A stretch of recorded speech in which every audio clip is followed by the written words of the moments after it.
তার মধ্যে আজকে এই মডেলটাও অ্যাড হয়ে গেল। তো এখন আমি আছি মধ্যমগ্রামে, ইউটার্ন নেব।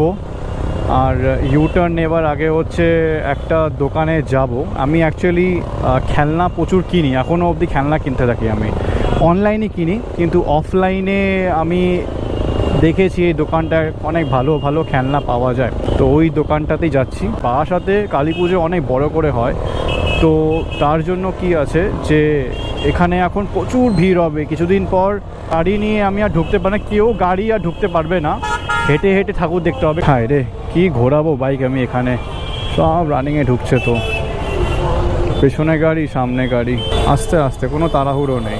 যখনই আমি এদিক দিয়ে যাই এই দোকানটা আমি একবার ঢুকি, কারণটা হলো আমার খেলনা এখনও ভালো লাগে, তো সবসময় ভালোও লাগবে। এই যত গাড়ি দেখছো না ওখানে, খেলনা গাড়ি, সব কালেকশানস আমার কাছে আছে।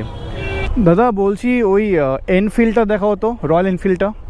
বাইক বাইক বাইক, হ্যাঁ। আচ্ছা, নিচে আরেকটা কি বাইক আছে ওটা? জুতো পরে ঢুকে গেছি রে। আচ্ছা না না, এইটা, আচ্ছা এটা নিয়ে নিই, ভালো লাগলো দেখে। খেলনার কালেকশন তো প্রচুর, সবই আছে আমার কাছে এই খেলনাগুলো।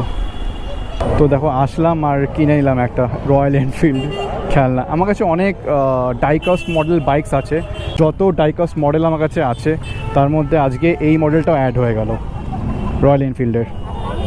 ভালো হলো।